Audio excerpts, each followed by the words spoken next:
Well, since I was doing a tutorial, I thought I would just go ahead and try and do something that I do sort of know a little bit about. I just did, hold on, I'm trying to get the camera to sit up more. I should have done this before I started the video, oops. Okay. There, you can see a little bit better. So this is going to be a beginner waist hooping tutorial. This will just be for people who are just got a hoop, just picking it up, have no idea what they're doing. The most important thing with beginner hooping is to have the right hoop. Those little hoops for kids that you see at like Walmart or Target or whatever, not going to be good for adults trying to get into hoop dance at all. I've been using, this is a 40 inch, this is pretty big. I also have over here, this is a 38 inch, and you can see, hold on, I'm not holding them right. You can see it's pretty big difference. When you actually start hooping, very big difference. And then I also have, which this is more for doing like learning isolations and stuff, and the stirring the pot. This one is 34, so it's very different. The smaller they are, the harder they're going to be. So this one's really small, really light. This one's big. Usually what I do is I start off big, except for with the isolations, because the bigger ones are heavier and I just can't do it. So with the isolations, I try to learn with this one. Waist hooping, you start off with the biggest one. You don't ever want to hoop with a hoop that's over 3 pounds though. Like, let me just throw that out there. It's just not good for your body. It'll bruise you. It's just not good. So 40 to 42 inches is probably about the biggest you want to go. So like I said, this is 40.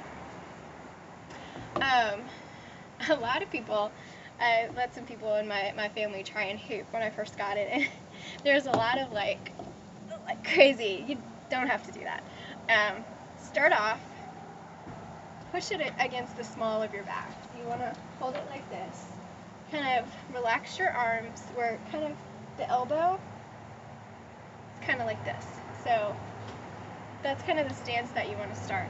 Kind of push it back and forth. And also, really, really important that when you push it, just give it smooth, right? So I don't know if you can see that.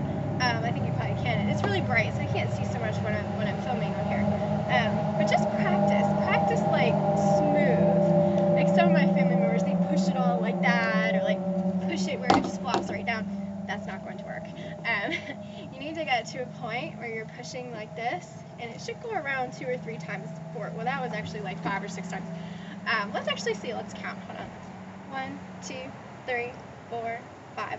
So that went around about 5 times, and I wasn't even moving. So that's good. That's your goal, like just for the push off. That's like the most important thing. Just get a nice smooth push off. It should just be smooth, straight around a circle. Once you do that, your stance. I don't know if I can show you the rest. Okay, I can't really show you my feet because I can't angle the camera, but you're just gonna put one foot slightly in front of the other. I don't know. Hold on. Let me see if I can stand. No. I was going to stand on a chair, but that's not safe. Just kind of put one foot a little bit in front of the other. You're just not going to be able to see my feet. Sorry. One foot in front of the other. And you're going to kind of just push back and forth like this. Like, you don't really need to go in a circle like this. You'd think that you would, but you don't. Just kind of back, forward, back, forward, back, forward, back. So that's all you really need to do. Forward, back. You don't really need big movements. If it starts to fall or slow down, then give it like a big push. But really, you should be able to keep it going just like this. Forward, back. Push your pelvis. Forward, back, forward, back, forward, back, forward, back. And that's it.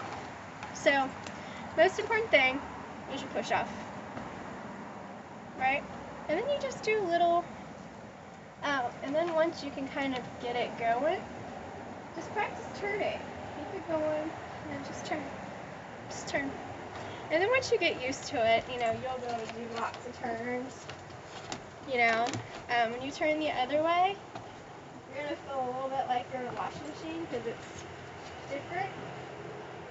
what you'll notice if you do start turning, when you turn in the direction that the hoop is going, like I hoop to the left, it'll slow it down a lot. So you have so much more time to kind of get used to it when you start to spin with it. When you spin away from it, you kind of need to speed it up a little bit because you're going opposite of what its like natural flow is. Once you kind of get the basics of it, you can do all kinds of stuff with it. You can turn with it. You can kind of do a little dance, kind of hop. Sometimes I try to do one where it's just you like turn with it. That's pretty much it. Just remember, the main thing is just practice the initial push. Just practice that push. It should be just like that. Right? I think a lot of people, I know I've seen people try to start and they don't even start with it near them and they just throw it. And like, I couldn't even probably keep that going. I think that's all that there is really to that, just the initial send off, and then just remember to just pelvis forward and back instead of trying to do this crazy circle stuff. And hope that helps some of you beginners.